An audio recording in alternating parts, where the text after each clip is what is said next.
Hello everyone, today we talk about the 12th and 13th century Irish warriors.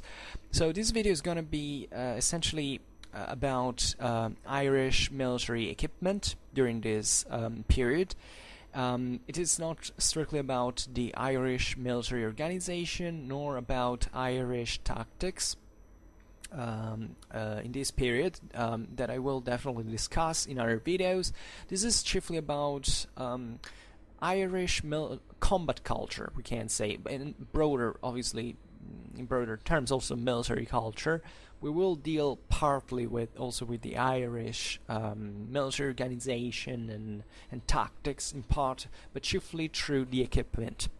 So this is important if you want to start watching this.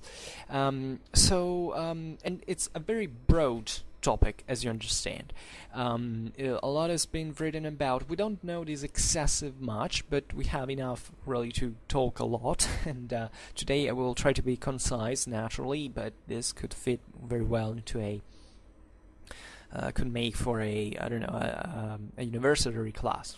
Irish warriors between the 12th and the 13th centuries, something. There is a lot to talk about. Today I will try to be concise and proceed by discussing Irish warfare essentially through the equipment. So passing weapon to weapon to understand how it was used, what kind of how this influenced local warfare and how combat worked, etc. So this is also, by the way, I think the first video I make on Irish history in the first place. This is part of the military history series, so it's important, it's kind of nice because I think Irish history is very, very fascinating, and it kind of had very, while being actually an open system. So it's not this island lost in the north of Europe without contact with anyone. It was actually also pretty dynamic region of Europe at this time, considering the standards, at least of Northern Europe. It had, however, certain characteristics on its own. What is fascinating about Irish military culture is this mix, sometimes, of different influences. Today we will be talking about a period that is post-Viking Age Ireland. So by this time, military historians talk about a sort of Hiberno-Norse military culture in many ways, because definitely was a lot of influence into Ireland, also from other regions of Northern Europe. Also, we will see the equipment was similar to part of the Scandinavian milieu, let's say, by this time, Ireland was called Hiberno-Norse, comes because Ireland was called Hibernia at this time, but this is also during the Viking era, the Irish had gone essentially pretty much influenced by the Viking warfare. The Gaels and the Norse actually hated each other's guts in this situation. It's better say that it's about Vikings versus Gaels, because it's not about the Scandinavians proper. Some people hate each other for no reason. It's simply that Ireland was invested intensively by Viking raids, and it's kind of fascinating because, in spite of this enmity, eventually this Norse influence grew to be part of Irish culture and identity, and it had durable effects also in Irish warfare, as we will see. And always remember that war is the greatest hybridator of cultures, at least probably is, and not just its main potential destructor. Every kind of conflict that takes place bears in itself a sort of learning the one from the other, and you can beautifully see here in Irish warfare at this time.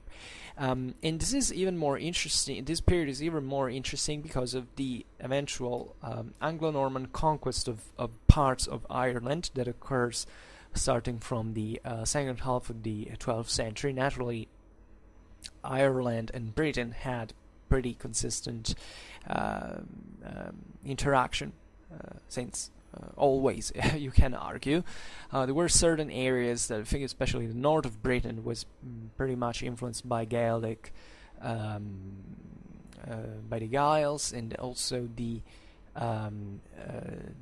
same western British coast was pretty much Gaelic in many ways since an early time, and it was also a great contact between naturally not just the English but the Welsh are closer, and part of the reason why the Anglo-Normans Henry II invaded Ireland was also partly countering the possible Welsh expansion into Ireland proper.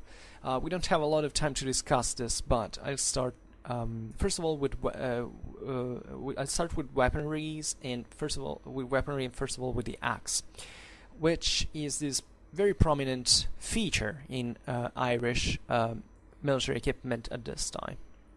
So the Irishman at this time was conceived ideally, at least by certain sources, as one thing with his axe. So the axe had been adopted into the Scandinavian period, into Ireland. I mean, we know that there were naturally axes also since prehistory, but let's say that Scandinavian style axes were quite widespread, and those are pretty were conceived. There were also naturally many types of those, but some of them were very peculiar and had a very kind of specialized role usage, especially to break into armor, especially the double-handed axes. And the this had begun essentially from the late 9th century, when the Gaels began to adopt characteristically Viking weapons. There is a document that is the in English it's War of the Gaedil with the Gael, that really has another name, as this was a Gaelic work. I think in the original should sound something like Cogad Gaedel Re Galaib, which it's this idea that literally it's the war of the Irish with the foreigners. So this is an Irish text that tells about the Viking depredations and of the Uí Ímair dynasty in Ireland, and the Irish king Brian's Boris war against the Norse at the battle of beginning with the battle of Sulcoit in 967 and culminating with the way more famous battle of Clontarf in 1014, and this was near Dublin, and it basically was a decisive Irish victory over the Vikings, after which essentially Viking power in Ireland was broken. So there is a lot of naturally of pride attached to this from the Gael perspective, and it's a very important battle. We will discuss it sometime.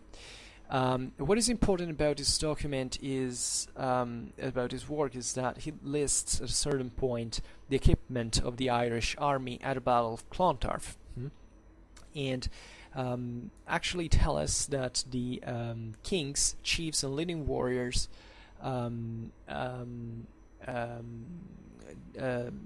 the Gaels had broad-bladed axes called Lochlan axes. That is, I think, like Viking axes in Gael, and that were meant to cutting and maiming the close, well-fastened coats of mail that were worn by the Norse warriors. We will talk later also about armor, because seemingly before the Viking era there is really no extensive evidence of armor being worn by the Irish. However, you never have to take it this sharply. Naturally, I didn't say this much as a introductory information, but Ireland, historically speaking, at this point was relatively depressed, obviously, compared to the rest of Europe. It was one of the sort of more still primitive and wilder areas of Europe, and this was due naturally to environmental conditions that made naturally society develop in a certain way, and armor was pretty rare. Definitely was rare at the time in general, but in Ireland was even rarer. But this doesn't mean it wasn't used. As a matter of fact, what we know from the history of technology is not that these guys couldn't provide armor. It's just that they could have a very few. So just the chieftains usually could afford such equipment, while the rest of the fighters had to fight essentially naked, as eventually we'll see with no armor, essentially. And this is important also in the way it's structured, the Irish tactics, etc. We'll get everything in detail later. So this is interesting because by the time of according to the war of the Irish with the foreigners, by the end of the Viking rule into Ireland, the Irish had already absorbed essentially at least the Viking axes. And it's meaningful that here the list of those who used it were the kings, chiefs, and leading warriors. So not just the average fighter, but actually only these kind of elite troops, kind of top fighters. This is very important because Ireland had this time a sort of a heroic style fighting. So these, as we were saying before, these were areas of Europe that remained a bit, that lagged a bit behind to the rest of the European military developments, and still relied on this, and their society was structured into this. There was a sovereign king, theoretically, but Ireland was really split into many different lordships that were also pretty, I can say, egalitarian among each other naturally, but there was a relatively few social stratification. So this meant that there was a great ethos, a great emphasis put on the clan as the major, let's say, the core of Gaelic society, and the clan entails this, the idea of a leader that is also a warrior, and that has this individual military prowess, together with also the commanding one. As say the latter is still relatively not very developed. So the idea is that the less you're organized and the more you rely on this heroic style fighting. And using an axe, especially a Viking double-handed axe, obviously requires a lot of training, a lot of strength. So it's no surprise that these Irish chieftains were the ones that bore the axe into battle, also as a sort of status symbol, for proving also their physical strength, etc. And this is also very important because double-handed axes were used chiefly more preferably at least, were the best weapon to cut through mail. And the Vikings made extensive use of that, and also in there, chiefly the leaders, or at least the wealthiest warriors, could afford that, and attacking one of them also equated not to attack just an average fighter. It meant to attack a certain leading warrior, chieftain, as well. So it was this idea that was present definitely in part also into the Viking warfare, that the individual warrior had to be however, there was all this competition, and the leaders were some of the best fighters emerging from it, and having to prove this also physically speaking, and challenging other chieftains to single combat, and which has always been an ideal, we can say. This definitely happened also in some forms of judicial combats. It was something out there, but let's say in the practice of warfare, this heroic style fighting has always been a bit mythicized, as these guys always fought with other troops that were following them. However, the idea of the top leader of the chieftain was still there, pretty much alive in both these contexts.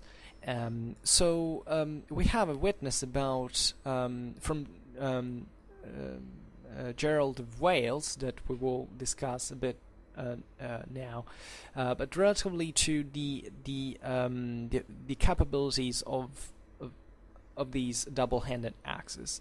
So Geraldus says that first of all, these weapons were excellently well wrought and tempered, and then he says, I'm quoting, "They make use of but one end to the axe when they strike, and extend the thumb along the handle to guide the blow, from which neither the crested helmet can defend the head, nor the iron folds of the armor the rest of the body. From whence it has happened, even in our times, that the whole thigh of a soldier, though cased in well-tempered armor, had been lopped off by a single blow of the axe."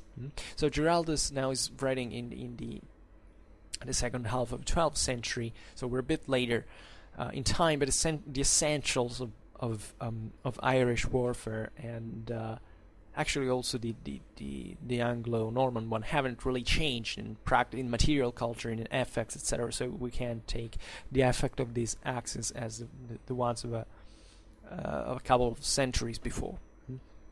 So this is a very interesting account, because first of all, it says this interesting thing about the thumb guiding along the handle to guide the blow.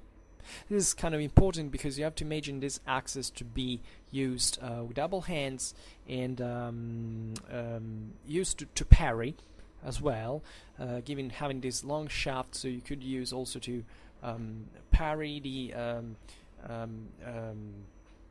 a blow with the same shaft, or with the butt, and kind of having a very dynamic use of it. So you never think these axes were heavy. They weren't. Actually, some of them were remarkably light. I think certain double-handed axes were something between, the average was something between 900 grams and 1.2 kilos. So very few, but it could still be very effective. So just imagine having this guard position in front of the enemy, and then finding the right moment to which to swoosh a blow with the head of the axe, and it could be very important to guide well the blow at the right angle, giving how the enemy was essentially parrying the blow, how it was equipped. Think about shields and armor, etc. And as we said before, these double-handed axes is this extremely smashing, penetrating power as well. So at this time, really, axes were some of the only weapons that could, these double-handed ones at least, could pierce relatively easily through mail. You know that mail was worn. It was the physics of this is really important because mail was let's say that before the 16th century, every kind of let's say at this time, every kind of armor that existed in general, let's put it simpler, was effective against what was thrown at you, at least in terms of penetration of the armor, which means that with a mail, yes, you can get a pretty heavy blow, and even having internal injuries and traumas, etc. But it's very, very hard to break through the mail. So maybe an arrow can pierce through it, but can make a great of a headway, but where there is a sort of padded cloth beyond this, so it's very difficult to make a clean 90 degrees hit. So this armor functions pretty well. So the only way you have to break it is to get pretty close with something pretty relatively heavy, that you can also use by adding a lot of force to it, which naturally requires a lot of strength, a lot of training. The fact that the double-handed axe weighs only around 1 kilo doesn't mean that it's something light. If it arrives at you, or it's something that it's easy to handle, because after a couple of minutes wielding it, you're gonna already be exhausted. The idea, however, is also to use it pretty well. So this weapon was designed to smash through mail and to actually open a gap into the mail and cutting what was beneath it. And once you cut through mail, there is not much you can be defended by. These hits are pretty hard. The human body is pretty much worthless in terms of physical resistance, and you can do easy damage. So, but even just a blow, even assuming it doesn't cut through mail, something pretty hard to withstand in the first place. And what it says in here that it's pretty interesting is that the Geraldus states is Gerald, as you want to call him, that helmets and the iron folds of the armor weren't capable of withstanding this hit from. So they made them they were rendered useless by these double-handed axes of the Irish. And he even makes an example that it happened even in our times, so he probably was referring to something he had seen or heard, that a whole thigh of a soldier was lopped off by a single blow of an axe. Now, this might be theoretically an exaggeration, also because a thigh, it's not, one thing. To put a human out of combat, you really don't necessarily have to cut a thigh. You can also hit to the thigh bone, which is probably way easier. I mean, cutting a femur is something that the femur is a pretty thick, pretty large and resistant bone of the human skeleton. We know that there were these horrendous wounds, by the way, at the time, that were also treated in ways that are more advanced than what we are usually, we are used to think. However, it's still it would have been difficult to cut a man's leg in such a fashion with a single blow of an axe. But still, it is theoretically possible. And this really, it's obviously talking about a double-handed axe, because normal, small axes can't really do anything like that. And Gerald puts actually a lot of emphasis on the effectiveness of the Irish axes, for which he writes in his Expugnatio Ibernica. It is a work about the second half of the 20th century Anglo-Norman invasion of Ireland under Henry II, that the English must never grow careless of the axis of the Irish. So essentially putting,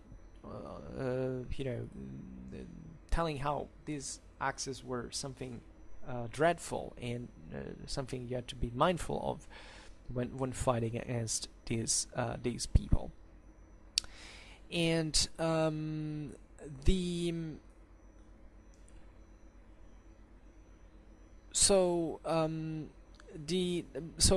relatively to Giraldus of Wales, or you can call it in many ways, Giraldus of Wales, of Cambrensis. Let's stick to Giraldus. Okay, Cambrensis actually states that also other things, and his work is always is very precious, because he was actually a pretty very well educated man in his time.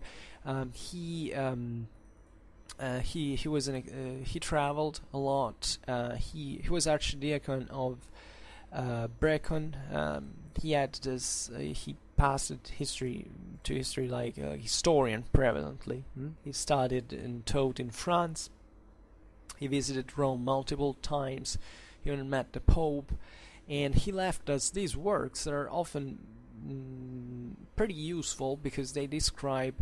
They have a sort of ethnographical interest. It talks about Wales, it talks about Ireland, etc. And it's often quoted when in military history, in the British medieval history, because he adds a lot actually information to the local combats, say the local warfare. Of these peoples, and sometimes I think he's a bit misquoted. It's like a bit with the time when there are a bit these exaggerations in his work that you can't, as we were saying before, take really as exaggerations proper, because they are plausible. What I was thinking about now is when he says that the Welsh were extremely skilled longbowmen, and that their arrows could pierce also through. Once they nailed, I think, an Anglo-Norman knight's thigh to his horse, even if piercing through it, even with a coat of mail, etc. So to stress how effective these weapons were. And from there are a lot of people who quote him by saying, "Oh, look at these! This is our proof that the Welsh were so skilled with longbow, for instance, etc." And I have a very peculiar view of the whole process of development of longbow into Britain in low medieval times eventually occurred. Very often there is this idea that the Welsh basically the Welsh longbowmen produced eventually this influence on the English longbowmen, etc. That eventually brought to the 14th century English tactics of the longbow, etc. But it is false, as a matter of fact, and it's not something I say. That there are eminent historians that actually say it, and it is misquoted because we have, as modern people, always to say that, if a guy once back in the day in the 12th century wrote there was one guy that managed to use a longbow with such a power, etc., all the locals had to be skilled with that weapon as well.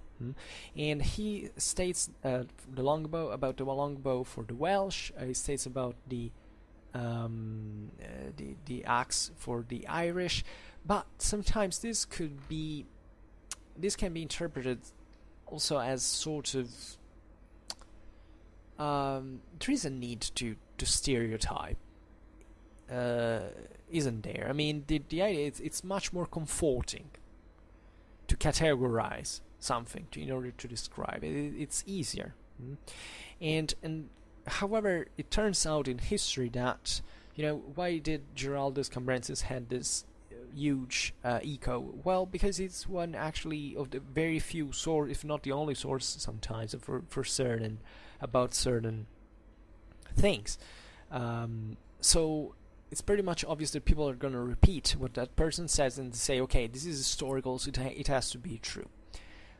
Today, naturally, we have lots of other sources, especially from archaeology, etc. But even if you look at the rest of the documentary sources, you realize that certain appreciations, certain stereotypes that were thrown out there were not effectively true. For instance, I don't believe that Welsh longbowmen were particularly better than the English ones. We have evidence that this was not true, as we also know that peoples do not use certain weapons because they learn it from others. There is usually like in the case of Britain, where everything was relatively homogeneous, there was, for instance, the longbow, something that existed since prehistory. Then we have evidence that were English longbowmen out there before even the 14th century tactics, longbow tactics spread, and that the Welsh longbowmen were a few compared to the English one already in the 13th century English armies, and were paid even less. So this probably means something. And this also connects partly with the Irish warfare. You'll be wondering why I'm talking about this now. Well, I wanted essentially to make the comparison by saying also what we hear from Giraldus about the axe being a sort of national weapon of the Irish. Also in here is, but what was it? I mean, in my opinion, there is another connection, by the way, I wanted to make, is that when the Anglo-Normans invaded Ireland, they brought the flower of the Welsh youth into the island, and seemingly these archers were extremely the Welsh longbowmen were extremely effective against the Irish. And this is interesting because we'll see later that the Irish didn't make a very extensive use of bows until the 14th century, and they were also different from the English tradition, etc. However, it's interesting because since the Irish were generally very poorly armored, it's very much obvious that arrows are going to be very effective against especially these large masses of infantrymen that the Irish could field, etc. But what I want to say is, going back to the point, is that even in the case of the Irish axe, yeah, okay, we know that the axe at this point in the Hiberno-Norse Gaelic culture was pretty much out there, that even later there were axes that were prominently used into Irish warfare, but is this really, why the axe? The Scots, for instance, made extensive use of axes as well, and this is interesting because, by the way, that eventually into the later Middle Ages, there is the appearance of the so-called Gallo glasses. That these were essentially mercenary warriors that were part of the Norse Gaelic clans of Scotland, however, that kind of came back into Ireland, in especially, if I'm not wrong, from the 14th century. So there is this also in Ireland a greater use of the axe coming from these Scots that kind of reinforced evidently what by that time there was already in there into Ireland. But why the axe? What is that the axe adds? I mean, why would have the Irish be so keen about axes and other populations not? My idea is that also in here there is a bit of an approximation. I mean, I don't. There is evidence, archaeological evidence, that the axe was pretty widespread into Irish warfare. But when we look at these weapons coupled also with the others, we realize that, yeah, I mean, which culture doesn't know axes since prehistory? I mean, is it really the Irish had a more, a preference for this weapon for some reason. Why it is so? Usually axes, by the way, are present where there is also part of a at this time at least, they're pretty effective when there are armored opponents. So this is the first. The axe naturally has many advantages. You can use it also as a tool, etc. It's not just like the sword that is usually a more consistently elaborated weapon for combat proper. The axe is versatile. There can be also many varieties, etc. So in my opinion, also in here, yeah, probably the Irish had received this influence from the Scandinavians that had brought some changes into into Gaelic warfare this time, but yeah, they only used axes. And what's the point? I don't know. Maybe in Anglo-Norman society, the axe was less widespread. Is it possible? I mean, talking about a feudal society where generally the elite is able also to disarm in part the local communities, or at least to frame them into a social order that tends to make masses less dangerous. This is something. This can be an explanation. So that the Anglo-Normans looked at these Irish and said, okay, these guys have lots of axes, because normally, I don't know, our peasants are not really much about a kind of lifestyle that involves the use of the axe in a more individualistic way. Because maybe our peasants now just think about plugging our lands, etc., while these Irish do not seem to know, they do not use feudalism, and therefore they're much more individually enterprising. They kind of also are more engaged into warfare on a local base, in raids and all. They live in a wilder environment, so maybe they use this, and therefore Giraldus might have written this. So by translating this difference into the fact that the axe was kind of the symbol of the Irish, and now we buy that as a product. These perspectives have to be mitigated, according to me.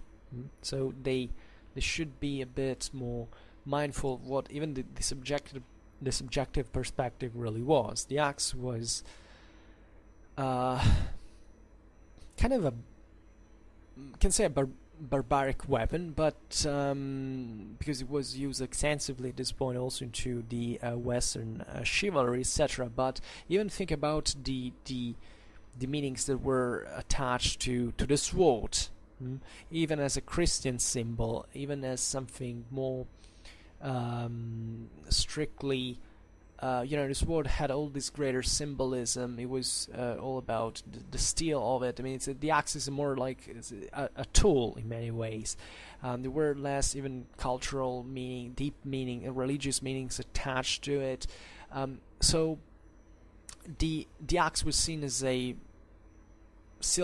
weapon of the uncivilized, of those who still lived without feudalism, without still the ideal of the knight, if not in very different ways. So, by the way, at this time there was naturally Irish cavalry as well, and this is the moment through which, by the way, through the Anglo-Norman influence, the Gaelic chieftains began also to use cavalry more intensively, as we will see. So these are all options you have to take into consideration when before saying things. Oh, yeah, okay, the axe was the national weapon of the Irish at the time. It might be actually wrong. And also because we know that the Irish usually fought also with other weapons, that as it would have been normal to do. So the problem here is that we don't have the quantity, we don't have the statistic data, so it's just pure speculation. But we know and we see also from iconographic sources there were many other weapons attached in part.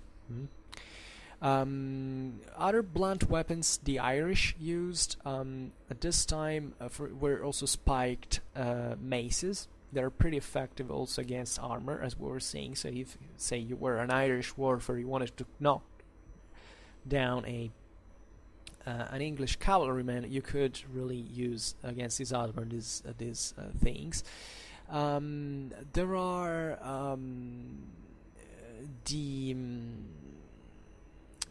what else can we say about this? What about swords? Because I haven't really presented here. I listed all the weapons but the swords. Well, I'd say that during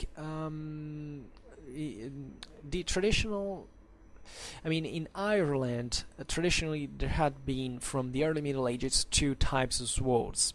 One was from, let's say, the Latin Celtic culture that influenced massively also the Germanic and Iberian and Roman swords, etc. So it was kind of the standard there, as it had flowed into the Celts had ventured on naturally into the British islands. And I don't remember if I made this point before, surely in other videos, but I don't remember what I already said this now, is that when you think about material culture in weapons, you don't have to think that one people had that material culture and that neighboring people didn't know anything about it. Material culture is something that travels pretty fast, together with trade that was pretty intense at this time. So the way you have to see it is not, and even back into the Iron Age, from which now the Latin swords I was talking about were. But so it's not a matter of whether you can have that weapon or not, but whether I mean technically, technologically speaking, but whether you could afford it. Because even if you didn't have the technology, by the way, we see that what happened also with Viking swords is that the Irish immediately began to emulate them, and some of the finest Viking blades were actually from Ireland at the time. So these adaptive abilities are always out there pretty easily. But the important is also that it's mostly an economical thing. So can you afford that sword? Because that's and the aristocracies always did this. I mean, this time into the high medieval Europe, you have to think that there was a kind of common feudal model of aristocracy that definitely stemmed from the Franks, so that you see in every corner of Europe that the enticing, let's say the seductive model for the local aristocracies were being up-to-dated to those, in this case from the Irish perspective, to those continental models. It's something that existed also naturally in England. I mean, England at this time was ruled by a French dynasty, so it's in that case England is a perfect copy from a military point of view of what existed on the continent, albeit with also certain characteristics that made it also more varied and sometimes more effective. Maybe not strictly from a military point of view, but at least also from an administrative point of view, etc. So it was normal at all times in history to find weapons used by the local aristocracies, weapons that came from very far away. So the Irish aristocracies back in the ancient times into the early medieval times had these two kind of swords. One derived from the Celtic model of the Latin, and the other ones instead of, I think, more of a Germanic, Romano-Germanic derivation, let's say, that was always, however, Celtic derived. That there was in another. These were essentially two types. Then eventually, swords naturally they were extremely expensive.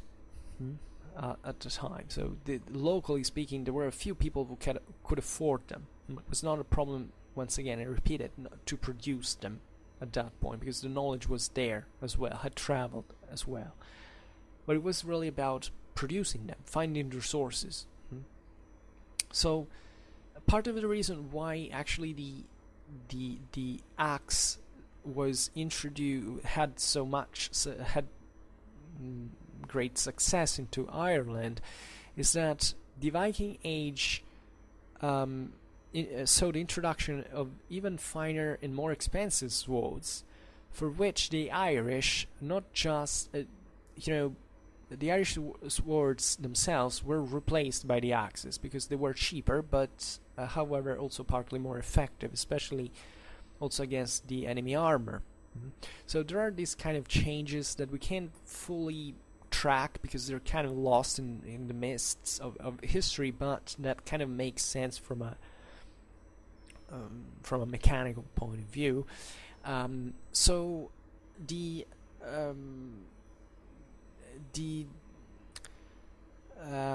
that's, for instance, a systemic factor that can make you tell, okay, why the axe was so important for the Irish, and why Geraldus Cambrensis actually portrays the axe as a sort of veritable national weapon of the Irish. So yeah, and at this point swords were being also naturally produced. The Irish began to emulate also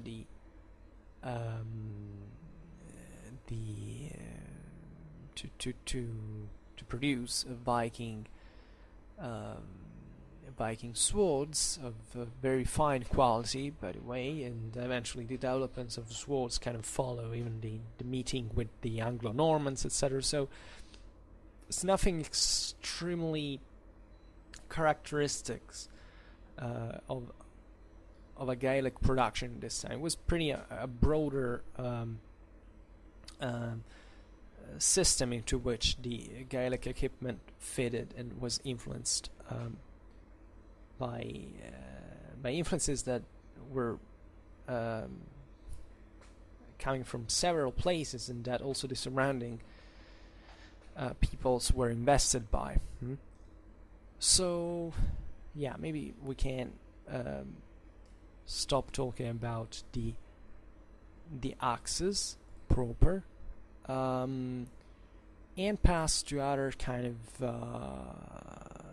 weapons. For instance, the javelins. And the javelin was also very common, probably I would say the most common weapon out there. You have to think that, especially before, especially in those lands that remained a bit untouched by the major military developments of continental Europe, there was a permanence of the idea of the individual warrior, a bit like in the ancient world. There was a bit of a sort of a melee fighter, but also sort of a skirmisher, and javelins / spears were definitely the most common weapon. Well, the spear was the most common weapon still around. Also the Norman cavalrymen used javelins at this time, and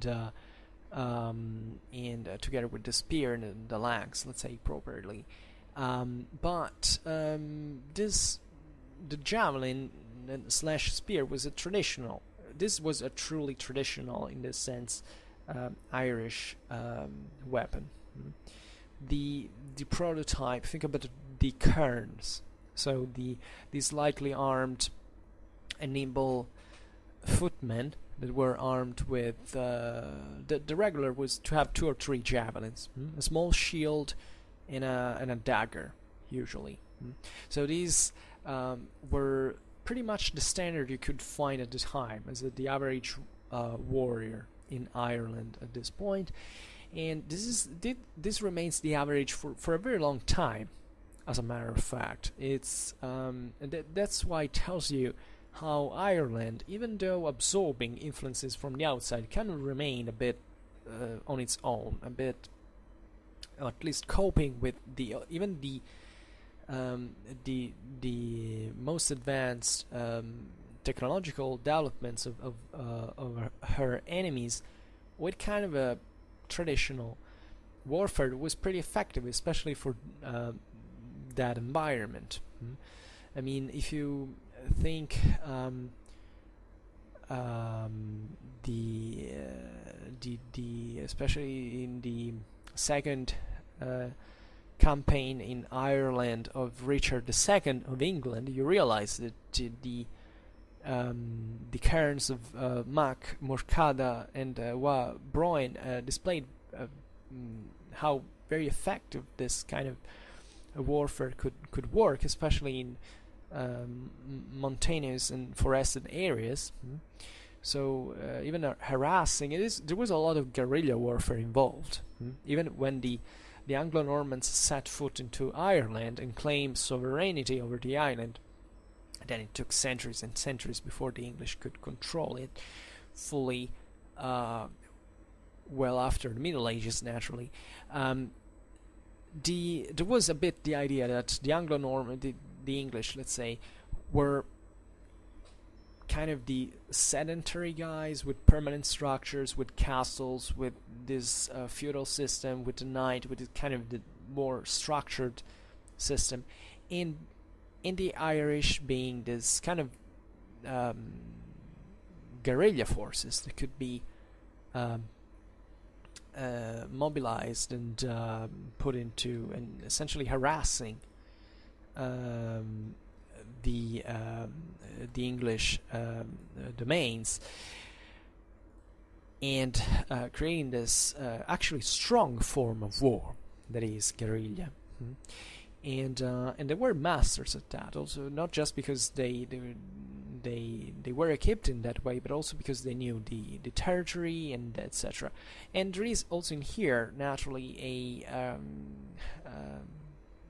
blending together of the Anglo-Norman and Irish, let's say, Gaelic warfare. The relatively to the shields, let's say this is a time the traditional Irish shield was a circular one, like the one you see on average during the migration era.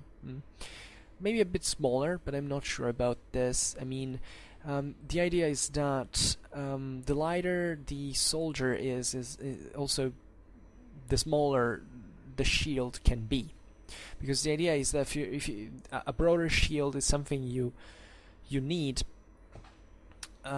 especially if you go into melee. So something, yeah, I know there are exceptions. There are shields that are used chiefly also against arrow fire at a distance, but you see that eventually how shields specialize into, at least into Western Europe, are kind of think about the pavise. The pavise is a large shield, but sometimes it was fixed on the ground, and at that point it was like more like a large table, so you couldn't really move it. Naturally, there were smaller pavise. Actually, most of pavises could be moved. They were also smaller than what we're usually thought. And this, however, proves the point that I'm saying, that is that in order to fight and to have a dynamic combat, also the shield's dimensions can't be enormous. So the larger the shield is in product, and the more it usually serves to the during the melee, to cover your body, your vital areas. So if you are instead a fighter relying chiefly on hit and run tactics, what's the point also of having a large shield that adds up weight, that makes you therefore more easily tired, that slows you down? Obviously shields are going to be a bit smaller. Anyhow, there were also normal, I don't think there was this excessive difference between the Irish shields and ones of the migration era. The Gaelic, let's say, better shields than one of migration era. But at this time, just like in the rest of Europe, in these centuries, the kite-shaped forms start to appear, actually as early as the 11th century. So this is interesting because Ireland fits perfectly, even if such shields were not excessively widespread, it still fits into the current developments of the military technology of continental Europe.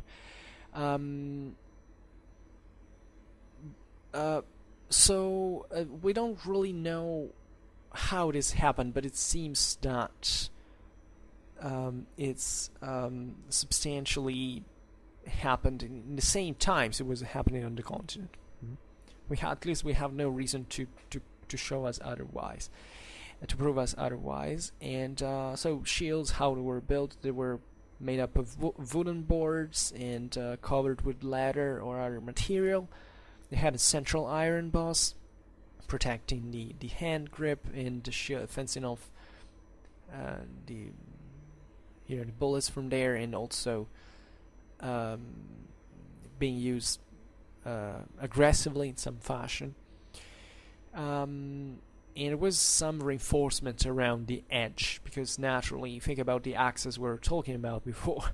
You want to be protected because that's the edge of the shield is where you're gonna be most likely hit by those, and you need the shield to be reinforced. Otherwise, on the edges, because otherwise it can cut directly through the wood. So this suggests that obviously as it's normal that the hits of the swords and the axes were coming chiefly from the above, and this is a time which also swords have this, mostly cutting. The average swords had this mostly cutting effect, preferably, and as well as for so this is more or less the what else can we add about the shields? Not much, if not the fact that naturally Anglo-Normans were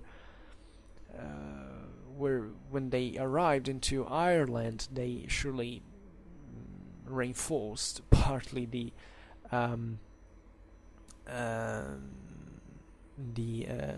local usage in that fashion. Naturally, in Ireland also, like in the rest of Europe, these shields with time tend to become broader and shorter during the 13th century, because at this point also more armor starts to kick in.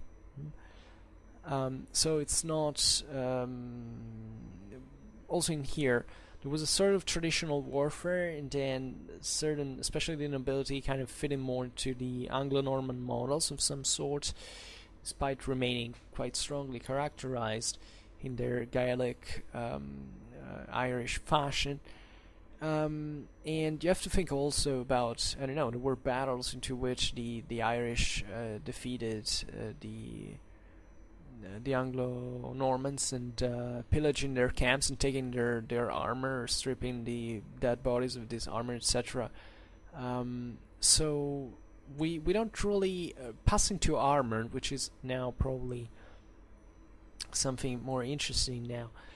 This is how it also in part it happened. You have to think armor was something extremely expensive, so this was treasured over time, and it's pretty normal to have to see also outdated armor being still worn on the battlefields, because essentially there wasn't a great deal of technological development at the time. So a piece of iron that defends you in some ways is always good in many ways.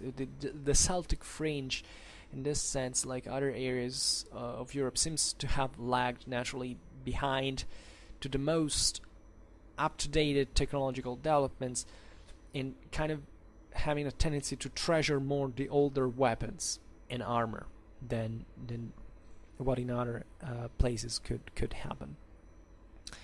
And also because of local warfare. If you are these Irish mostly fought against each other rather than against the the Anglo-Norman invaders. So just think, stripping, I don't know, an English knight of his armor and wearing it, for Irish standards, where lots of people are fight unarmored and even weapons are kind of fitting that, it's gonna be effective. It doesn't matter whether this, I don't know, this was a 12th century armor and you still wore it in the following century. Albeit I know, certain armor surely is. There would be many occasions to find others or to purchase others and to be that could be more effective. Then eventually also armor that generates over time. It's not something you can wear forever, but the essentials in those very situations could still work out there. Originally speaking, also in here, it seems that the Irish didn't wear a big deal of armor before the Viking Age. And Irish sources state this quite clearly. It's a bit of a cliche, telling the truth, because on the other hand, the Norse are described as consistently wearing armor. So this was a bit the story of the hero that is so brave and fights without armor because he's more pure and soulful, etc. But this is also pretty much ideal. I think, by the way, the Giles used armor even before the Viking era, which is pretty obvious since many centuries, but it was not very widespread in general. The Vikings even at a certain point posed this threat for which evidently they're on average more armored than the Irish. Probably not excessively more, but Ireland being so relatively wild and poor. By the way, the Vikings didn't care about conquering Ireland as a whole. Well, all they cared was essentially to settle into places where they could that they had a coastal they had a good coastal position. So they were entrenched camps that eventually gave rise to some of the most important Irish cities today that were born essentially there. It happens many times with islands that are not extremely developed into the interland, but they're kind of better off on the coasts, and you want just to have these kind of trade points close to the coast from which you can come back and forth, and also outside of that's what the Vikings did. So the Irish were fighting from the hinterland, essentially, and so also in here it's pretty much obvious that the Irish began since the 9th century to the end of the 9th century to purchase from the same Vikings armor. So they probably still relied on less armored contingents than the Viking ones, but of course there was armor in there. So and one point here, just to tell you how it's difficult to make a point other than speculation. There is a very few armor surviving from this period in Ireland. So most of the discussion is based on the representations of representational evidence of some sort. So the main body armor could be used at this time was a mail shirt reaching to the knees. So this was called oberk or birni. So this could vary. There was mail as well as probably lamellar armor. Sorry, I don't remember how it's called. If you give me a second, the scale armor. Sorry, not the scale armor as well. This was definitely widespread during the Viking era, even in there. And worn, as we were saying before, over a padded garment. so-called Akaton or Gambesson. Sometimes the Akaton, the Gambesson could be used even without armor. We have seen it when I discussed recently the something very close to Ireland at the time was the Scottish Highlanders of the Low Middle Ages. So think from all the various gravestones that are out there in the West Highlands and in the what was the Kingdom of the Isles, we see also this the very elite of the Highlanders at the time wearing very few armor, and Ireland was similar in this sense. So just think that this was Gambesson without armor was a viable option as well.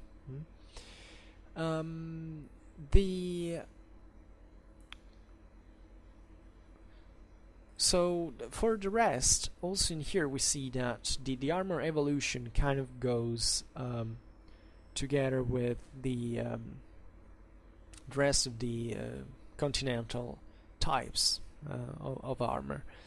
The helmets initially were conical, usually single-piece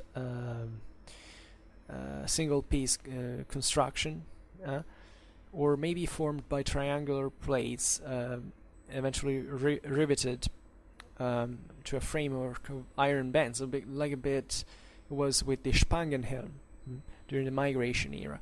So eventually, by Anglo-Norman influence, mostly there are, especially from, in fact, the late 12th century, different pieces in the armor that kind of grow it more sophisticated. The mail shows, the mufflers, coifs worn over the legs, the hands, and head and neck, respectively. And the conical helmets actually remain used, and for a very long time. I think I've seen it also up to very, very late, and there were, however, other kind of hemispherical cylindrical forms like that were developing into other countries in the 13th century, like, if you think about the Great Helm, that basically fully enclosed the head, and this was typical of the heaviest knights, and so this is it. So it's as if especially the highest echelons of the Gaelic Irish society were a copy or something extremely similar, at least, of the to the Anglo-Norman knights in fighting style. And we'll see it later also for other matters. And this was also a matter of status symbol, because many Irish chieftains, by the way, began also to interact with the English as well. Some of them were allied with them. Some of them took. There was a sort of. There were also English settlers in this point. So there were areas of Ireland that kind of grew, influence in forming a sort of also of a half Irish and English identity on its own that eventually grew to be different from the one of strictly of the English and the one of strictly of the Gaels. So this is also interesting, and so a lot of syncresis at many levels.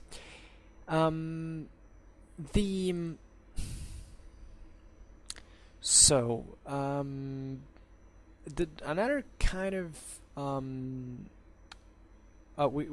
we passed to armor, by the way, without but there were other missile weapons, by the way, that were used quite frequently by the Irish in their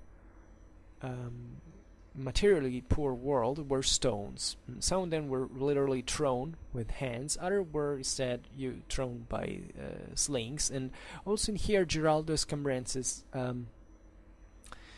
stresses that these were effective weapons, if I'm not wrong, and or maybe he just states something like that. You know, where everything else had failed, that it kind of recurred to the slings. But you know, the slings in Gaelic were called something like Tybel or Clocarma, I believe, and they kind of were out there. That they're not. Also in here, it was a pretty standard use. It's not that Irish slings are in a particular fashion that you know the essentials are the same.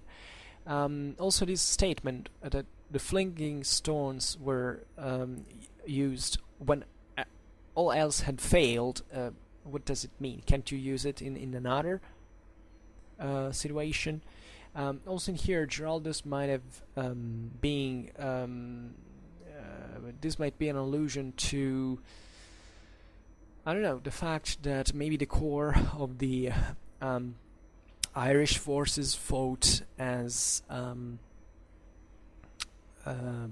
prefer to have a more direct engagement with the enemy, and when that failed, it were still only slingers keeping to harass the enemy. It's possible, but I'm pretty sure that in here, you know, how many times, I don't know, Anglo-Norman contingents were ambushed by the Irish and throwing slings at them, not even engaging into direct combat. I mean, this is something that happens all the time in warfare, so I don't see the point in here to see also this strict sequence of, you know, flinging stones thrown only at the end. There were other weapons. We've seen the swords, but there were also daggers. The typical one of the Gaels was the so-called, I think it's pronounced Skien Dub, something like that. I'm sorry if I mispronunciate this. And the dagger was pretty widespread. It's kind of these were in part truly national weapons. Very peculiar, that show really. I mean, daggers were pretty much common out there, also into feudal warfare, and there was an increase of that also over time, especially with the development of armor, because daggers were pretty useful at sticking them into the parts of the that were left uncovered by the armor. The dagger that an Irish or a Scot could use were instead, however, something much more visceral, we can say, of relatively to the local warfare, as these daggers were a bit for multi-purpose. These people lived a lot into the wild. They needed to cut off things, to skin animals, to cut wood, to have also a concealed weapon for quick defense. So it's obvious that also in Irish warfare, the sword and the axe were these bigger, mightier weapons, but the dagger was kind of the standard weapon. You can imagine every Irish male, adult male, carrying it in some way. And these were, by the way, pretty effective things. They could reach also considerable length. By the way, there could be certain variations, of course, nothing standardized at this time, but some could work even as a sort of, I think, of small sabers and stuff like that. Sometimes I think cavalry warfare in Ireland is underestimated. I think that there was also pretty great dynamism at the time between his ability of mounting and dismounting pretty quickly. So the Irish didn't have a feudal cavalry like the English had, but they had maybe this more dynamic cavalry, etc., that used to harass, to perform ambushes, and to guerrilla actions, etc. Also, relatively to shields, before we mentioned, we didn't say that they were actually pretty rare, which kind of, at least the sources do not mention them excessively much. This might be something cultural as well, but I think it's kind of meaningful for the reasons I was telling you before, that the shield, especially if you attack from the distance, if you have this hit and run tactics, is not really something you wanna put a lot of emphasis on, because it's essentially extra weight. You're not gonna use that frequently as you need, given what you have to do, and that can take away energies or resources, etc. There are certain remarks also on the Irish javelins, or darts better. Also in here, there was a more strictly Gaelic Irish tradition, and a one that stick more to the Frankish feudal models imported by the English. As naturally, after at this point, a heavy cavalryman in Ireland would be equipped with a lance, probably still with javelins, etc., but kind of resembling the heavily armored Anglo-Norman knight. While the rest of the population would still, however, rely on their kind of national weapons, like these light javelins or darts that seemingly were not this excessively. They didn't have this huge degree of penetration, seemingly. They were a bit inconsistent against armor, or at least they tended to wound more than to kill, even an unarmored man. And so this is also interesting. We noted before that the Irish didn't make a big deal of a use of archery. So there is this kind of gap of evidence in pre-Viking Ireland of archery.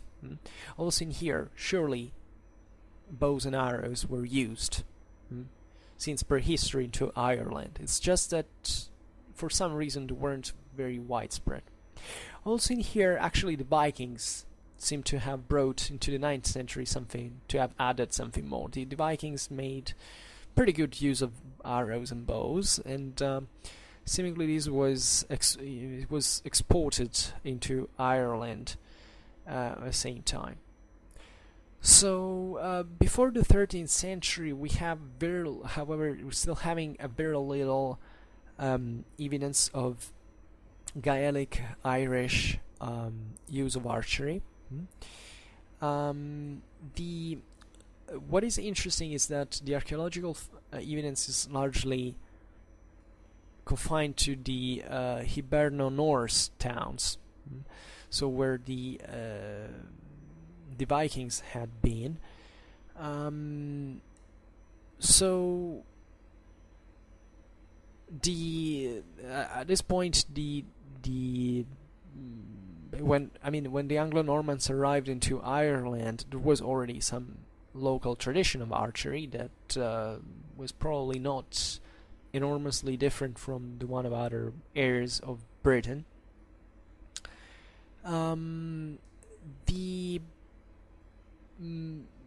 The problem we have here is that we know that archery at this point was spread into Irish tradition, but we don't really know to what degree this influenced local warfare in practice, as we don't have many evidence in tactics of the use of these weapons. It's seemingly, how would you use archery? Well, especially in areas that are so poorly, that have such a few armor, what you want to do is to kind of use archery in a bit of a, obviously to make losses, and it's pretty obvious, to soften up the enemy ranks. That's obvious as well. But let's say that where there is less armor, kind of probably the missile exchange takes more time, because you can't really have immediate effects on of a tendentially unarmored enemy before the battle, so that you don't have to engage into combat to kill the person, but you try to exploit all you can from your arrows into. So it's not really like in later times when arrows is mostly used to bog down enemy cavalry chargers, or to have obviously archery has done mostly one thing, but let's say that in the later Middle Ages it kind of specializes towards particular roles that are also more dynamic. Archery at this point in Ireland was probably instead something also possibly more widespread than we can imagine. Because if normal tactics were also kind of hit and run things, you have to think that also battles at this time were pretty rare. So it was mostly this kind of raiding, relatively small scale warfare that also implied more ambushes or something more individual. So maybe the reliance on the bow was something that had also pretty individualistic edits attached to it, but I don't know to which extent. I'm just speculating. I would like also to know more about Irish warrior culture to understand whether this was really something taken as bad or not. Because, for instance, in the Germanic tradition, the bow was kind of an infamous weapon, but we see that it was still extensively used. So just like among the Vikings. So always in here, always the same story. Ideals different from practice into warfare, and into warfare it actually wins what kills more enemies, independently from cultural prudence and stuff like that.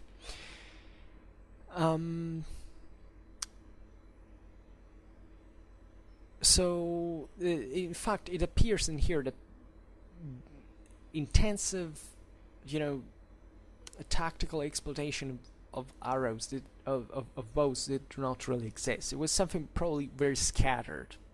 There weren't even specialist archers as such, like they were more or less developing in Britain at this time. It was probably something more individualistic.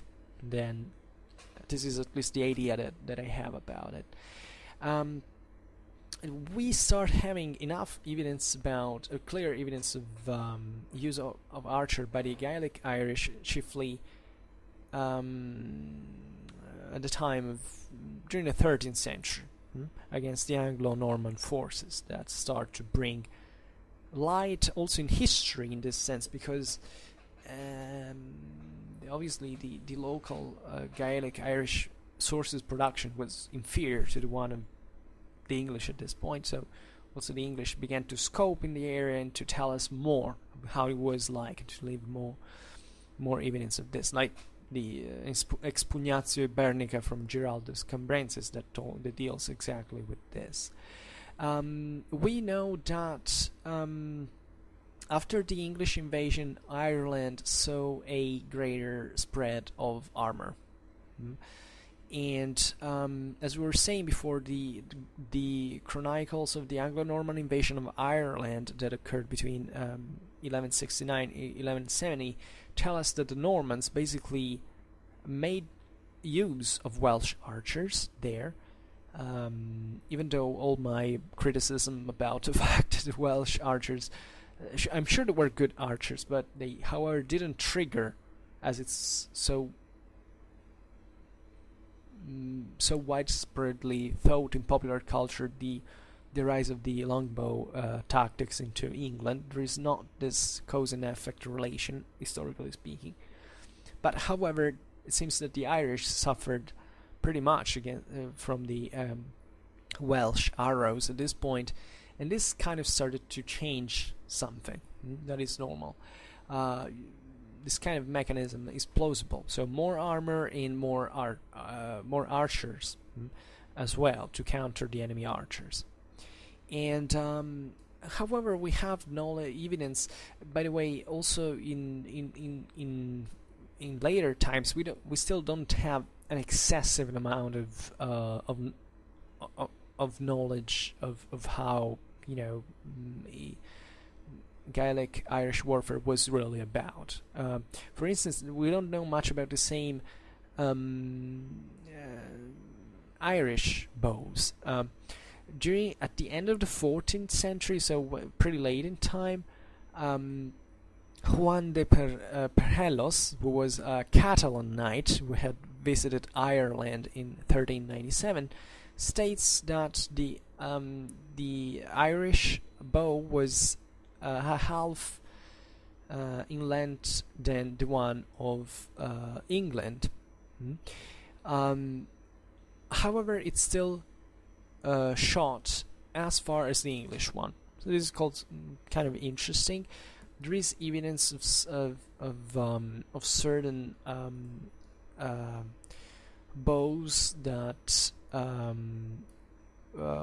we from archaeological evidence from the 13th century that show us actually a kind of an 89 centimeters Irish bow in length.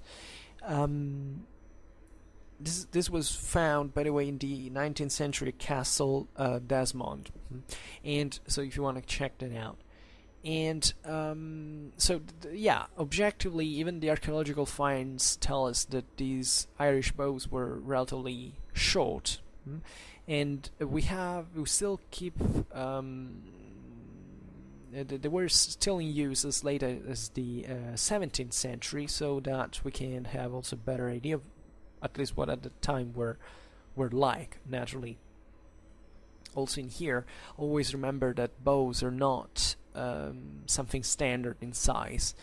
I mean, there can be certain factors that can make them systemically greater or smaller, but we're not in a, you know, we shouldn't really look for these differences when we talk about, you know, these things, because sometimes we can't understand them historically speaking.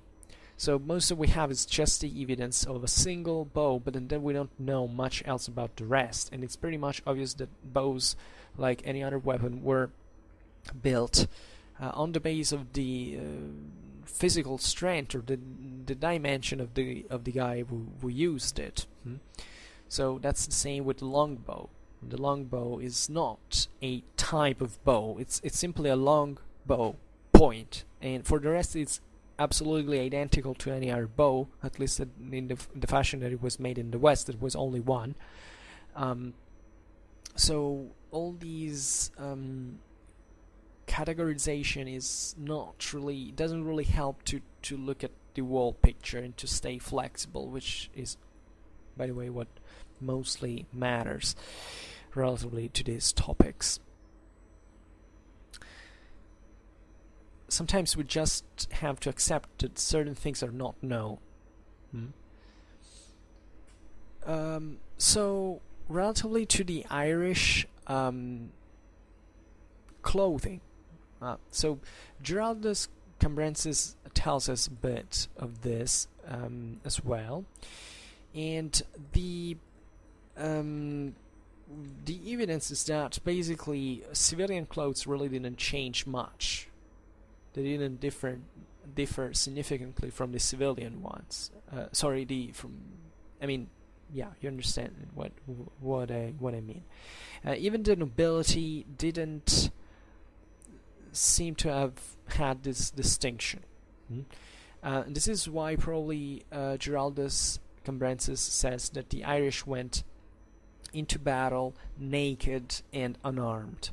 So when you read naked, it's, you don't have to think it literal. It basically means to be lightly equipped, so without armor in practice. The Song of Dermot and the Earl describes the Irish as quite naked. So with neither hauberks nor byrnies. So the did this was pretty much, as we were saying before, about the standard of the average, at least, of the Irish equipment. Very, very few armor. The Giraldus Cambrensis states that in his topography of Ireland, because he made also, it's not just the Expugnatio Ibernica, but also the Topographia Ibernica, in which he discusses much about Ireland as well.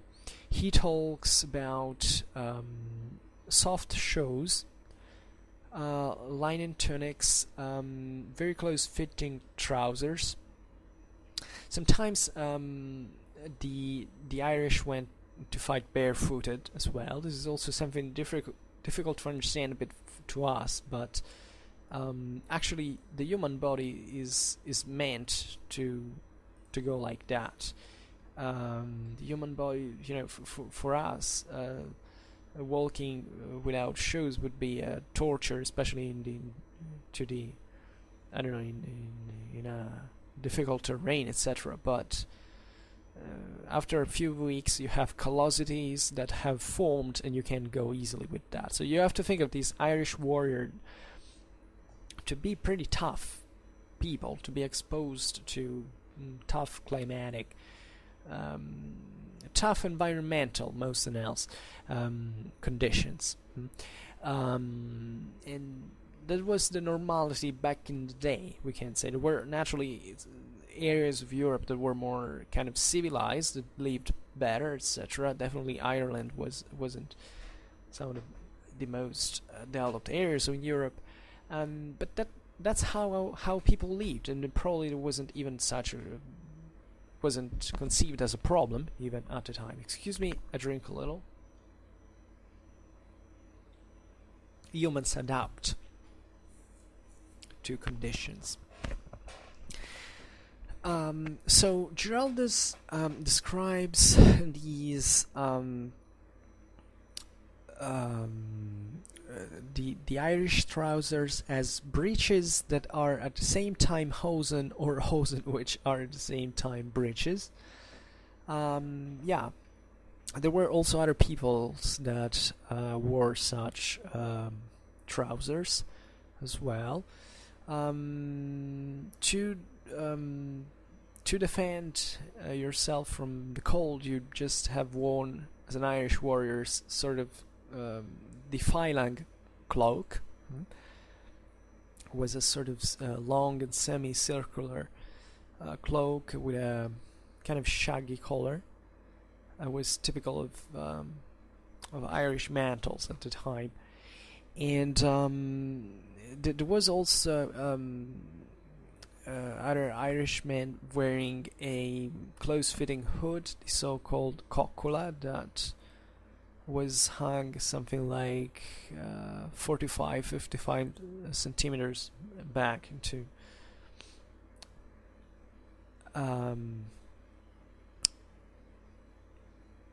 below the shoulders, and some of these were actually covered on the outside with wool as well, so to increase naturally,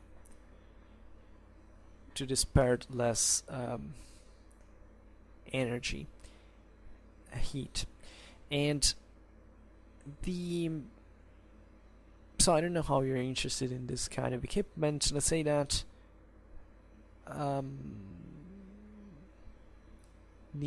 however, you can imagine the look of these guys. Even their hair seemingly were these. They wore long beards, for instance. They had flaxen hair, usually depicted like this, and they also used a particular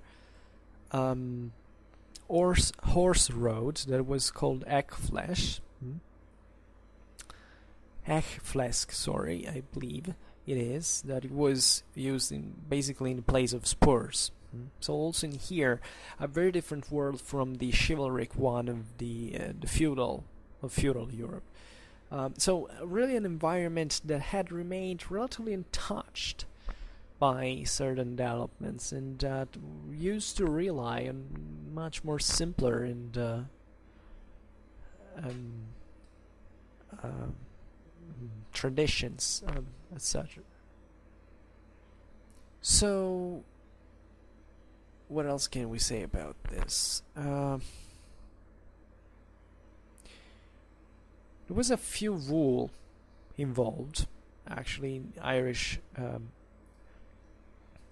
clothes. There were several colors. It was mainly black, also because it seems that the Irish sheep at this time were black. Most of them were black. And some other clothes were dyed instead. And the Irish seems to have enjoyed bright colors for their clothes, and there is, especially from the Giraldus Cambrensis manuscripts, a great variety of colors for the Irish clothes, different shades of usually light shades of green, brown, gray, red, etc. But there were other colors as well, like more particular ones that probably also required more expensive material, and like blue, purple, yellow, crimson, etc. And especially the yellow one might have given origin since to this time, because we don't really know when this happened, to the typical saffron Irish tunic, known as, if I'm not wrong, the leine. So this was present both in all the Gaelic communities, both in the Scottish Islands and in Ireland. That eventually seems to have appeared so famously also in later times. So it's possible that such colors had naturally an older tradition, and there are people who have essentially suggested this saffron tunic in Ireland dated back to the early Middle Ages as well.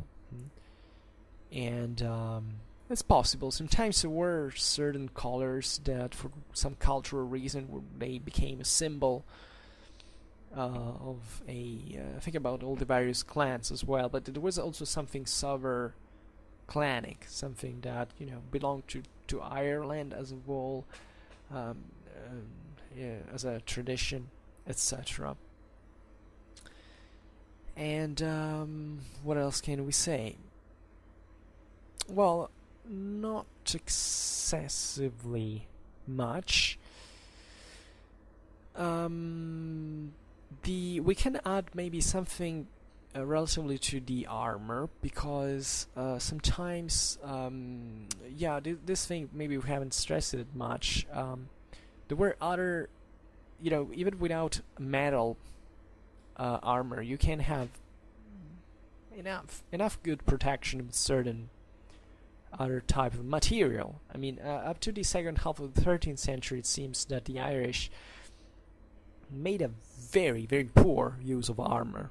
So that had increased since the 12th century, but it was still very rare. And eventually, the armor begins to be more, at least historically traceable in there. And seemingly, there were silk shirts that were used.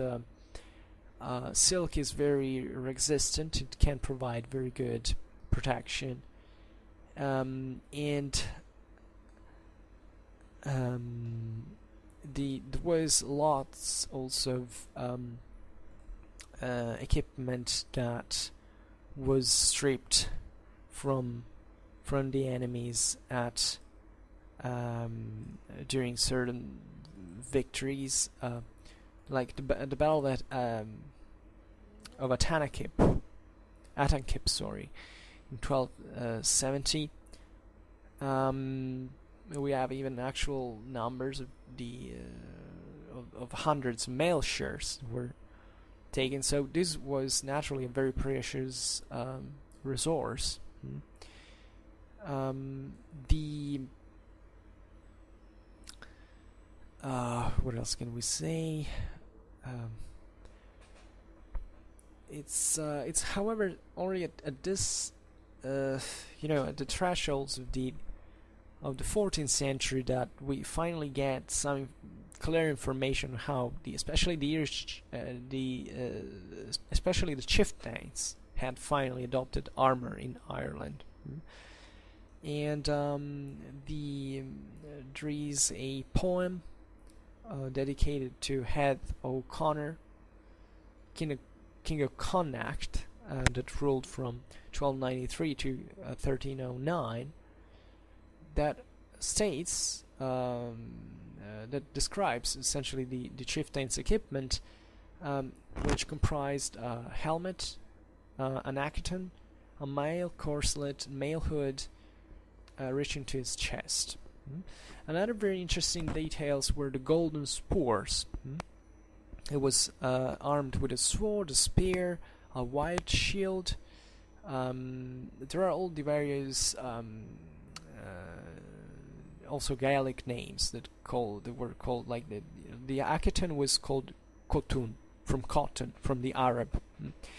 And the luirec would be the Latin lorica. The mail hood, the coilear, so just like the collar, and the shield was skiat. So you remember skilled, shield, etc. So that's kind of. And another interesting detail is that the guy wore behind his shoulders a shield, a red targe called Starga or Starra. So this, which bounced a foreign spear from his back. So this, especially this thing of wearing a shield on the back, was used by the Irish cavalrymen into the later Middle Ages and early modern era. A good reason for this was done also by other knights all over the world. But the idea is that the shield is still something. It's not armor, and we've seen how a few armor was present in there. So it's possible that even these Irish chieftains made a poor use of armor compared to their English or continental counterparts. So wearing a shield on your back is like a substitute to that in part, and naturally that comes also from the fact that on horseback you have to kind of stay there, so you can't turn around as you like. You have to make the horse move into that direction, and it's not really a you can't defend properly as if you were on foot. Cavalry has this problem, generally speaking. So being so exposed, you needed a good shield on your back. But what I found interesting was the most, maybe it's a detail, aside from the sword and the shield, etc., but the golden spurs, because this guy, Eadh of Connor, was king of Connacht in the same years into which the Battle of Kortrijk was fought, and it is better known as the Battle of the Golden Spurs. And the golden spurs there were the golden spurs that the Flemish captured, that the Flemish stripped from the French knights that they killed during the battle, and that were brought into the local church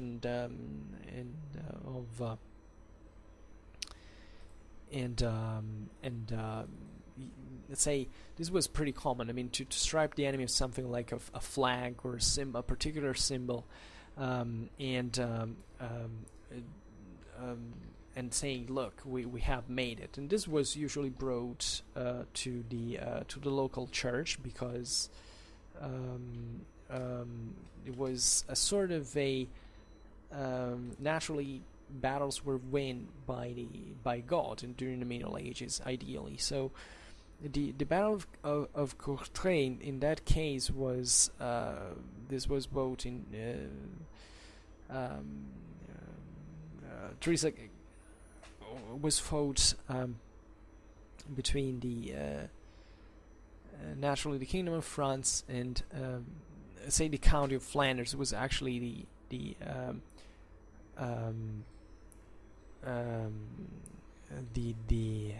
main cities out there, chiefly Bruges, that was the leading city, and the Golden Spurs. There were 500 and were obstains and offered at the battle of the Church of Our Lady, that is in Kortrijk there. And seemingly this was done eventually at the Battle of Rosebecke in 1382, 80 years later. Sorry, that's a mistake. It wasn't done like that. It was basically the French that came,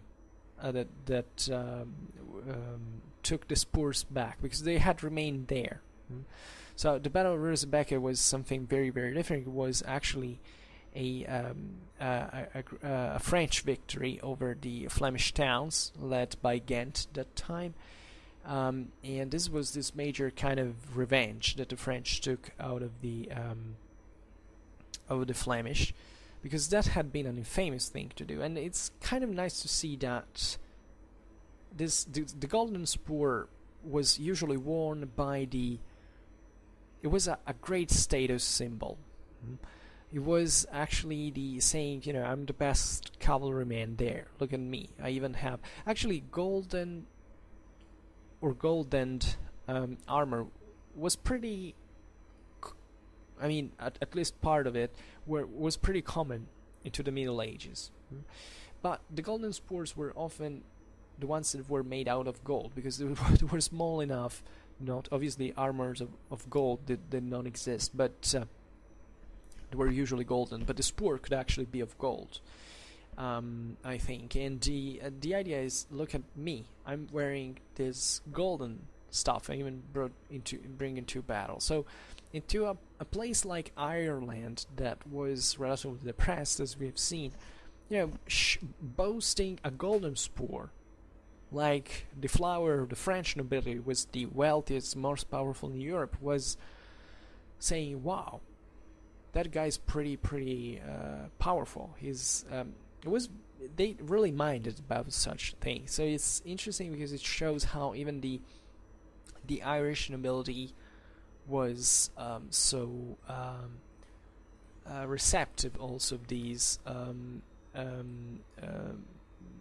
kind of external models that were external by just by saying, because it's not that Ireland is far from France, so you don't have to think of this as isolated systems. So today for didactical reasons, naturally I separate. I say, well, today we're talking about the Irish, today we're talking about this. So I'm very specific, but I don't want to leave you with the idea that this was Irish warfare and that was Irish point. No, this was something extremely. You can't even say it was properly Irish. It's Irish because that's what you're looking into, geographically speaking. But this was the sum of many different military traditions. And military cultures are usually, you have to look at politics and society to really understand what the whole thing is about. But in terms of material culture, especially, there is not a sort of local thing. There are many influences that work all together and kind of have different can they have a very syncretic outcome in many ways. So here I'm searching things. You hear I'm clicking and doing other stuff that I wanted to talk to you about. It would have been so much, actually. I don't know if we have time. I don't want to. Maybe I will talk about. For instance, before I mentioned the Battle of Atankip. That actually it's in English Atankip, but I think in Gaelic it sounds something like Atankip, something like that. Kip, or I don't know. So. And so this was, for instance, an interesting battle between the armies of the Connachts and in England, at the county of Leitrim, and that is in the north of Ireland. Sorry, and it's there are many interesting things about this battle, but however, just for saying that I quote things that I would like to discuss, but that I don't really have much time to do. Relatively to the Axis, another thing I wanted to say is that certain important Anglo-Norman noblemen were killed by Irish axes. So Giraldus Cambrensis, by certain extent, was definitely right in stating that the English had never to lower the guard in front of the Irish axes. For instance, Hugh de Lacy, Lord of Meath, was killed by an Irish axe. He was killed by Gila gan Matiar o Maidag, I believe it's said in Irish, that while he was supervising the construction of a motte Bailey Castle at Darrow.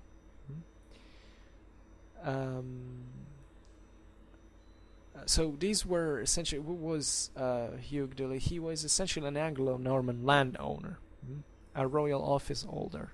That he was from Shropshire in England, and he actually had holdings, in Herefordshire and Shropshire in England. And when the Anglo-Normans invaded Ireland, he was granted lands into the kingdom of Meath, and that's where he.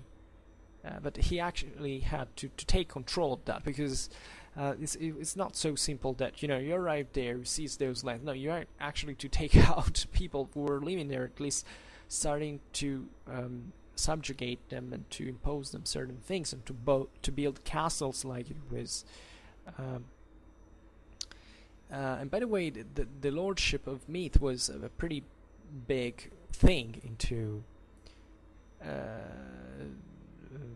At least at the time, it was the most extensive liberty in Ireland, so it was a pretty big thing. He was killed by the locals, and the same goes for Head MacEgwan of Concobar. He was king of Connacht instead, and he also seemingly was killed in that fashion. There are also other characters that that were killed. The important characters that were killed in that fashion. I don't know why I mentioned now the guy, but there were, for instance, Mael de Cogan. Was another Anglo-Norman knight from Glamorgan, from Wales. So he had an important role actually into the Norman conquest of Ireland, and he was seemingly killed also by an Irish axe. There are other figures. For instance, here I read that there were other figures, but I couldn't find the references. Well, whatever. This is not much important now. Who was killed by an Irish axe? But just for saying that, that's an extra information we have for saying, okay, look at how widespread, that weapon was, or at least how it's easy to find it, or how it's frequent, at least, to find it in the sources. I haven't also talked about the conquest of Ireland proper. That wasn't really like that. You have to think, by the mid-12th century, Ireland was, as I was saying before, was ruled by this series of countless local chieftains called kings. There was all a sort of hierarchy with a decimal system, etc. So these were, there was nominally a king and also sort of overlord of the various kings, but this remained kind of a wishful thinking. There was a very few degree of centralization, and there was also a lot of prejudice naturally from the rest of Europe looking at the Irish, because they were thought to be backward and kind of barbaric in many ways. So as it often happens, it had already happened with the Romans, is that the English intervene into the Irish affairs because of the local fights that occurred. There were certain kings that were appealing now to England, but saying, "Oh, look at these other kings, they're bullying me, come here." It was pretty normal, because they hoped to have not just to be freed from the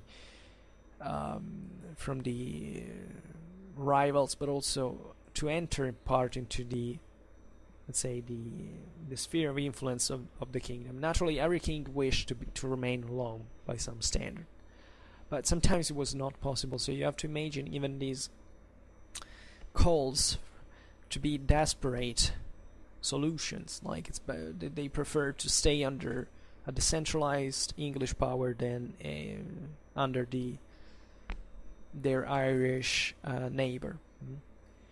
So Henry II of England began to back especially this King Diarmait, I believe it was called, and because he had been deposed, and therefore he allowed him to recruit mercenaries within the domains of England. So this is important because it also tells you how certain military bands were organized pretty autonomously by some measure. And so Diarmait actually rose not just Anglo-Normans but also Flemish mercenaries, and he came back from Wales into Ireland, if I'm not wrong, and however he reclaimed some certain lands. He managed that, but he died after a few time. So since at that point there were still these Anglo-Norman troops in Ireland that were formally recruited by order of the same king, Henry II takes the chance to say, okay, now I'll go there, because when Diarmait had died, there were other noblemen who essentially took what he had recovered, and that was a good option for the king to go there and claim what he had essentially ordered to to be retaken on his behalf by some standards. So Henry II led this big army into the south of Wales, and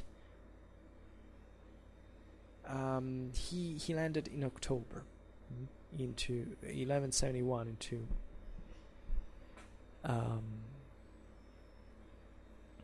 in so let's say the first thing had I think it had started in 1169 when the first contingent had gone there with the Anglo-Norman Flemish mercenaries went in there in 69 or in 71 it is. So at this point there was a bit of hysteria because certain Irish lords actually asked the same Henry to protect them from the same Anglo-Norman mercenaries that had arrived there, and so also those who had kind of usurped the lands that those Anglo-Normans had, usurped, retaken, possessed in part of what those Anglo-Normans had taken, offered their submission to Henry. In that sense, so there was a lot of political negotiation and bargaining, etc. And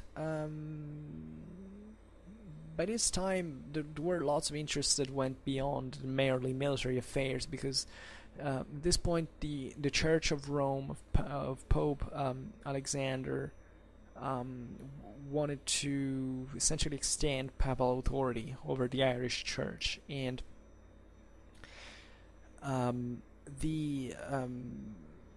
this was a good occasion actually to back an Anglo-Norman invasion of Ireland, and this was a valid reason for doing that, and so however this involved actually also what the Wales were doing, because what the Welsh were doing.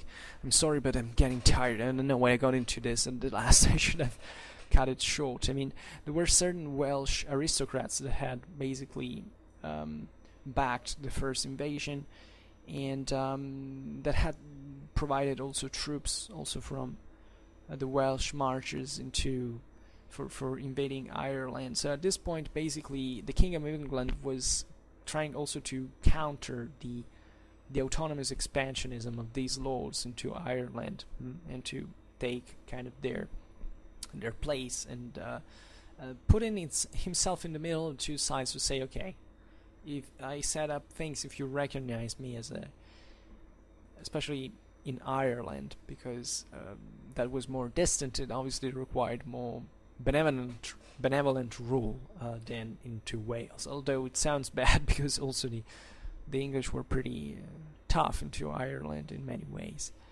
So Henry basically begins to his intervention has a success, and he begins to build castles, and with the excuse of having to protect these new territories, but as a matter of fact extending his direct control over them.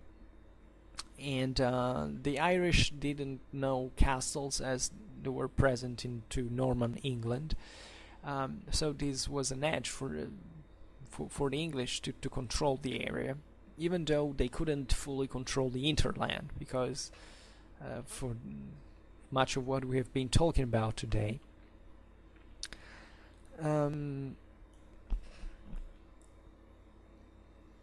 so actually the whole thing evolved towards the reconnaissance of Rory O'Connor kingship of Ireland with the Treaty of Windsor in 1175, which is similar to what had happened politically speaking between England and Wales and Scotland when the English were expanding their domination towards those areas. And however, Rory O'Connor wasn't that powerful to control the whole island, not even with the English backing. Especially the Munster wasn't pretty much responding to him, and so there's always this problem that it took really ages before controlling the whole island in an effective way for the English, and that's essentially how Henry at a certain point was